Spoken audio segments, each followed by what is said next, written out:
Dictation start.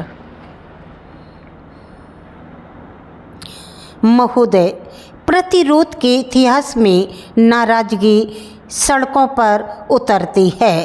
टूटी हुई barricade और सड़क किनारे शहादत का रोमांच 60 के दशक की विद्रोही भावना और 80 के दशक के उत्तरार्ध के कम्युनिस्ट विरोधी उभार से बहुत आगे निकल चुका है। यहाँ तक कि जब विचारधारा की जगह आस्था ने ले ली थी, तब भी युवाओं में सत्ता प्रतिष्ठान के खिलाफ गुस्सा बरकरार था। लेकिन स्थितियाँ जटिल तब हुई जब कट्टरपंथी इस्लाम को ओसामा में अपना चे ग्योरा मिला, जो अफ़गानिस्तान में कहीं से चरम जिहाद के अपने फरमान जारी कर रहा था।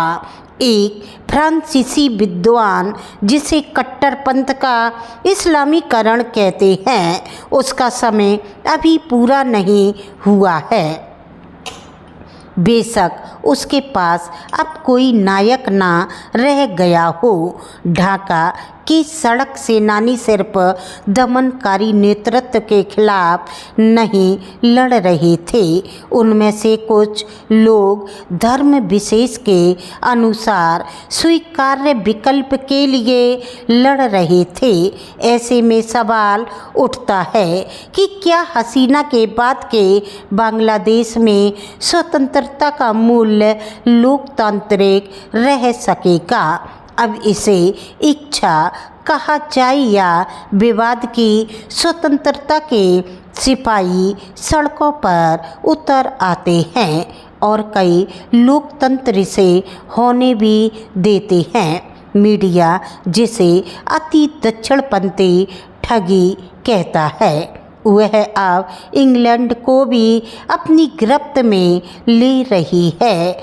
उसकी अभिव्यक्ति का तरीका भले ही खराब हो, लेकिन इसके पीछे एक ऐसा कारण है जिससे पश्चिम को निपटना चाहिए: वैध या अवैध आप्रवासन। मौजूदा कटु यथार्थवाद के दौर में बहुसंस्कृतिवाद और विश्व बंधुत्ववाद के लाभ राष्ट्रीय पहचान और सामाजिक संसाधनों की कमी के आवेगों को बेअसर नहीं कर सकते।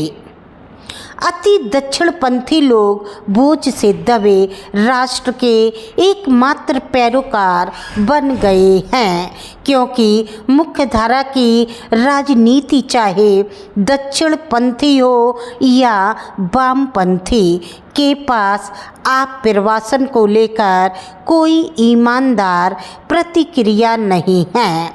दुनिया सीमा पार स्वतंत्रता के संघर्ष और आप्रवासियों के मुक्त प्रवाह के खिलाफ आक्रोश के बीच संतुलन कैसे बनाएगी?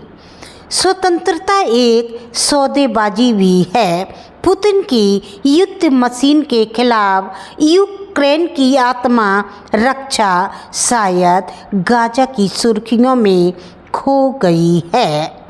7 अक्टूबर 2023 के बंधकों को आज़ादी कई मोर्चों पर उलझी हुई है और एक खाड़ी राज्य द्वारा संचालित जटिल बातचीत प्रक्रिया का हिस्सा है, जो हमास के राजनीतिक नेतृत्व की मेजबानी करता है। जिन जगहों पर सत्ता शिकायतों और गौरवपूर्ण विरासत के आधार पर कायम रहती है, वहाँ स्वतंत्रता एक बहस है जो सिर्फ एक नेता ही जीत सकता है।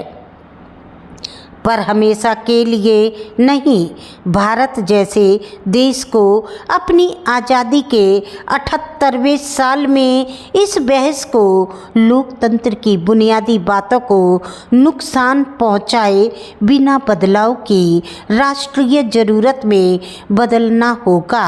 राष्ट्र के राजनीतिक पुनर्गठन के पिछले दशक में भारत अपनी पहचान संबंधी कई बाधाओं को पहले ही दूर कर चुका है और यह प्रक्रिया इतनी सहज रही है कि विकल्पों के लिए जगह जरा भी कम नहीं हुई है। पिछले आम चुनाव ने इस बात को सही साबित कर दिया है।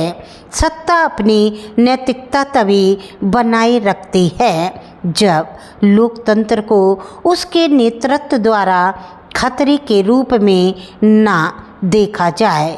नेतृत्व ने भारत में राष्ट्र को फिर से आकार देने के लिए जनादेश अर्जित किया है। यह उस क्षेत्र में मायने रखता है जहां सबसे स्थिर नागरिक समाज ने अपने आदर्शवाद को नहीं छोड़ा है, लेकिन किसी को भी इस पर विवाद करने की स्वतंत्रता से वंचित नहीं किया जा सकता है।